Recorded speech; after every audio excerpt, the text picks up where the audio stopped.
बिस्मिल्लाहिर्रहमानिर्रहीम। अस्सलाम वालेकुम। उम्मीद है डियर स्टूडेंट्स आप सब ठीक होंगे। नई वीडियो में हाजिर हुआ हूँ नए चैप्टर के साथ, और इस वीडियो में मैं आपके सामने एक्सप्लेन करूँगा चैप्टर 20 सेकेंड ईयर बायोलॉजी से, जो कि क्रोमोसोम एंड डीएनए के नाम से है। इस चैप्टर में हमने देखना है कि कौन कौन से टॉपिक्स में से कौन कौन से questions examination point of view से इंपॉर्टेंट हैं, किन को कितनी अहमियत देनी है और कितने क्वेश्चंस करने पर आप आसानी से ये चैप्टर पूरा कर सकते हैं। और एग्जामिनेशन पॉइंट ऑफ व्यू से इस चैप्टर की वेटेज क्या है, इसकी पेयरिंग स्कीम के मुताबिक किसके साथ है, पेयरिंग में है या नहीं है, ये सारी चीज़ें इस वीडियो में डिस्कस की जाएंगी। और एंड पे इंशाल्लाह ये भी बताऊंगा कि मिनिमम कितने क्वेश्चंस आप इस चैप्टर से करने पर इस चैप्टर को आसानी से कवर कर सकते हैं। तो शुरू करते हैं। Chapter 20 chromosomes and DNA second year biology. इस चैप्टर के बारे में आपको बताता चलूँ कि स्कीम के मुताबिक इस चैप्टर की पेयरिंग किसी चैप्टर के साथ नहीं है, यानी इसमें से कोई लॉन्ग क्वेश्चन नहीं आएगा। तो ये एक एडवांटेज है। पिछले साल स्कीम चेंज हुई थी और उस स्कीम में इस चैप्टर को लॉन्ग की पेयरिंग से निकाल दिया गया था। इससे पहले इसकी पेयरिंग चैप्टर 16 के साथ थी, लेकिन अब ये चैप्टर लॉन्ग क्वेश्चन की पेयरिंग में शामिल बिल्कुल ही नहीं है, बल्कि इसको as a short question prepare किया जाएगा स्कीम के मुताबिक। और स्कीम के मुताबिक इसमें से MCQs की तादाद जो इसमें से पूछे जाएंगे वो 2, जबकि शॉर्ट क्वेश्चंस जो इसमें से पूछे जाएंगे उनकी तादाद 3 होगी। तो शॉर्ट के लिए तैयार करना है तो इट मीन कि पूरी एक्सप्लेनेशन रिक्वायर नहीं होगी। आप सिर्फ इम्पॉर्टेंट पॉइंट्स जो आपको बताए जाएं वो अगर आप कर लेते हैं तो आप इंशाल्लाह 20 चैप्टर जो है एज ए शॉर्ट अपना आसानी से कवर कर सकते हैं। तो मेरा वीडियो बनाने का मकसद भी आपके सामने यही है, ताकि मैं आपको आपकी जो हेक्टिक है, आपकी जो सरदर्दी और एफ़र्ट है उसको मिनिमम करके कम से कम एफ़र्ट के साथ आपको जो है वो बता सकूँ कि कैसे आप मिनिमम एफ़र्ट के साथ चैप्टर तैयार कर सकते हैं। तो शुरू करते हैं, क्योंकि शॉर्ट क्वेश्चंस होने हैं इस चैप्टर के। तो पहले सारे पॉसिबल शॉर्ट क्वेश्चंस आपके सामने रखूँगा, फिर उसके बाद इनमें से मिनिमम कितने शॉर्ट क्वेश्चंस जो बहुत ज़्यादा इंपॉर्टेंट हैं, आपको लाजमी करने चाहिए, वो कौन से हैं वो भी बताऊँगा। तो शुरू करते हैं। सबसे पहले नंबर पर इस चैप्टर के बिल्कुल इंट्रोडक्टरी पार्ट में क्वेश्चन बनता है क्रोमोसोम की डेफिनेशन, और मुख्तलिफ क्रोमोसोमल नंबर्स दिए हुए हैं, मुख्तलिफ स्पीशीज़ के क्रोमोसोम नंबर्स दिए हुए हैं। तो डेफिनेशन आ सकती है और उसके साथ साथ डिफरेंट स्पीशीज़ के क्रोमोसोमल नंबर पूछे जा सकते हैं, जो कि शॉर्ट और MCQs दोनों हवाले से इंपॉर्टेंट है। दूसरे नंबर पे definition of karyotype and what is the importance of karyotype, what you know about karyotype, ये शॉर्ट क्वेश्चन बनता है। थर्ड, टाइप्स ऑफ क्रोमोसोम, और क्रोमोसोम की टाइप यहाँ हमारे सिलेबस में मौजूद है सेंट्रोसोम की लोकेशन और पोजीशन की बुनियाद पे। इसमें इसकी मुख्तलिफ टाइप्स दी गई हैं, 4 टाइप्स हमारे सिलेबस में मौजूद हैं: टीलोसेंट्रिक, एक्रोसेंट्रिक, सबमेटासेंट्रिक और इवन मेटासेंट्रिक। तो ओवरऑल क्वेश्चन आ सकता है write a note on types of chromosome, या फिर इसकी जो टाइप्स के नेम्स हैं उनको मेंशन करके भी क्वेश्चन पूछा जा सकता है। एज ए शॉर्ट और एज ए MCQs दोनों हिसाब से ये भी इंपॉर्टेंट पार्ट होगा। नेक्स्ट फोर्थ पे हम मूव करेंगे कंपोजिशन ऑफ डीएनए, शॉर्ट और MCQs दोनों हवाले से है।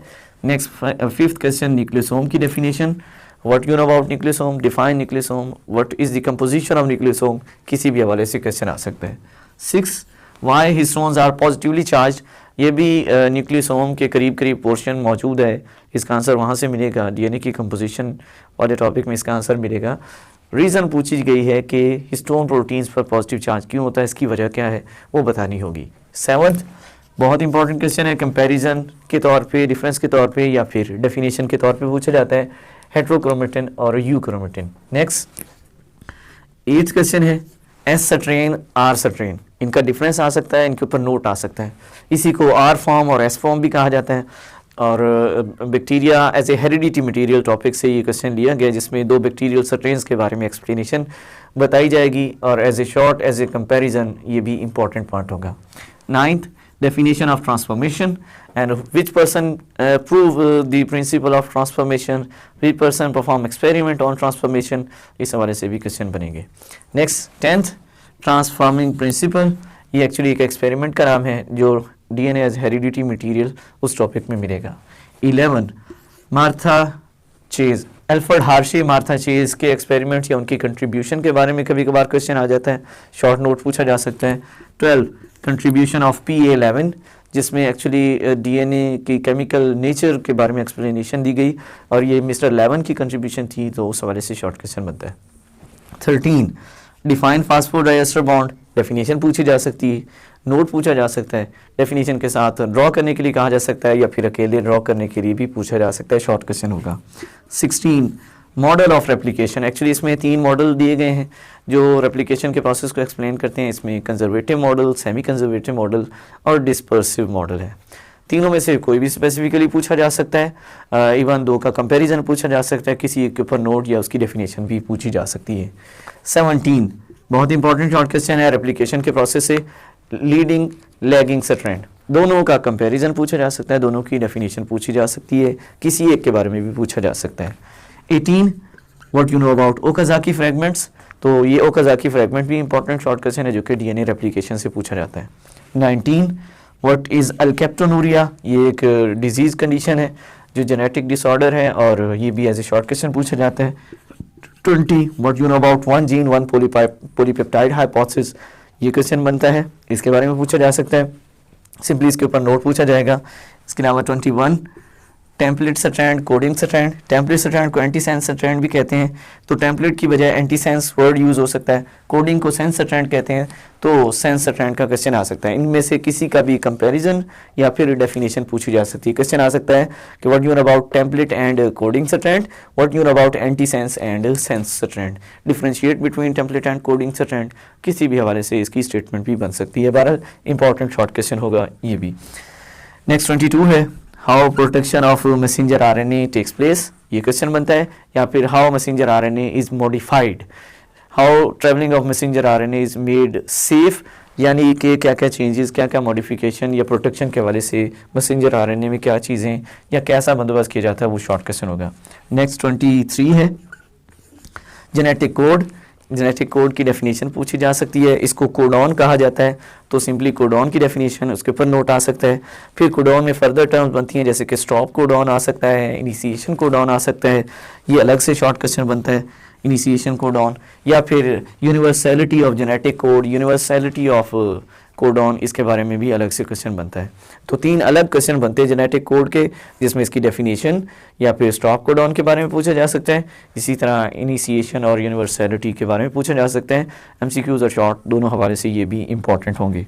Next 24 point mutation, chromosomal aberration, ये 2 अलग अलग टर्म्स और अलग अलग शॉर्ट क्वेश्चन भी इनसे बन सकते हैं, इनका कंपैरिजन भी पूछा जा सकता है, जैसा कि कई बार आ चुका है।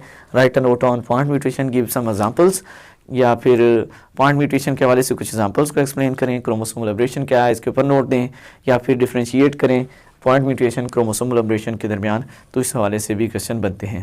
बहरहाल ओवरऑल जितने पॉसिबल क्वेश्चंस थे मैक्सिमम मैंने यहाँ पे कोशिश की है कि कोई स्किप ना हो, कोई मिस ना हो। अगर आप 20 चैप्टर 100% करना चाहते हैं तो आपको ये सारे पॉइंट्स लाजमी करने होंगे, इंशाल्लाह इन्हीं में से कोई ना कोई क्वेश्चन आ जाएगा। हाँ, अगर इनको मिनिमाइज़ किया जाए, आप कम से कम के साथ चाहते हैं कि जी अपना चैप्टर तैयार करें, तो इनको भी मज़ीद रिड्यूस करने की कोशिश कर सकते हैं। जैसा कि डेफिनेशन ऑफ क्रोमोसोम क्वेश्चन है, इंपॉर्टेंट है, करना होगा, कैरियोटाइप करना होगा, स्किप नहीं कर सकते, टाइप्स ऑफ क्रोमोसोम करना होगा, इसको भी स्किप नहीं कर सकते, न्यूक्लियोसोम नहीं स्किप किया जा सकता, इसके अलावा हेट्रोक्रोमेटिन यूक्रोमेटिन इंपॉर्टेंट है, नहीं स्किप किया जा सकता, एस स्ट्रेन, आर स्ट्रेन, इसी तरह ट्रांसफॉर्मेशन की डेफिनेशन होगी। फर्दर नेक्स्ट ऑनवर्ड अगर देखा जाए तो P11 की कंट्रीब्यूशन और इसके साथ साथ फास्फोडाइएस्टर बॉन्ड, रेप्लिकेशन के model, leading strand, lagging strand, Okazaki fragment, और फिर नेक्स्ट ऑनवर्ड अगर हम देखें तो हमारे पास एल्केप्टोनूरिया है, इसके साथ साथ टेम्पलेट स्ट्रैंड, कोडिंग स्ट्रैंड, और फिर next onward protection of messenger RNA, genetic code specially stop codon और जेनेटिक कोड की डेफिनेशन, ये ज़्यादा इंपॉर्टेंट है, और इनका डिफरेंस या इनके ऊपर नोट। तो ये वो टर्म्स हैं जो या वो पॉइंट्स हैं जिनको आप लाजमी करें मिनिमम के साथ अगर आप करना चाह रहे हैं, और अगर हम मैक्सिमम करना चाहें तो मशवरा मेरा यही होगा कि आप ये सारे क्वेश्चन लाजमी तैयार करें। बहरहाल ये आपकी चॉइस के ऊपर डिपेंड करता है, आप कितनी एफर्ट करना चाह रहे हैं। सभी करते हैं तो इंशाल्लाह 100% कुछ ना कुछ इसी में से आ जाएगा, और अगर मिनिमम करेंगे तो फिर उस हवाले से रिजल्ट्स भी चेंज हो सकते हैं। बहरहाल पॉसिबल जो शॉर्ट क्वेश्चंस थे और साथ ही साथ यूँ कह लें कि इंपॉर्टेंट शॉर्ट क्वेश्चन जो थे चैप्टर 20 के क्रोमोसोम और डीएनए के, वो सारे मैंने यहाँ पे एक्सप्लेन किए। उम्मीद है कि सारी चीज़ें आप लोगों को क्लियर होंगी। अब जिम्मेदारी आप पे बनती है कि आप इसको कितना अच्छे तरीके से समझते और तैयार करते हैं। मेहनत करें और मेहनत के साथ आगे बढ़ने और मैक्सिमम मार्क्स लेने की कोशिश करें। यही आप लोगों के लिए बेहतर है, इसी से आपका मुस्तकबिल भी बेहतर होगा। उम्मीद है आप लोगों को ये सारी चीज़ें क्लियर होंगी। दुआ में याद करिए, रखिए, मेहनत के साथ आगे बढ़ते रहिए। इंशाल्लाह नई वीडियो में आपके सामने हाजिर होऊंगा। तब तक अल्लाह हाफिज़।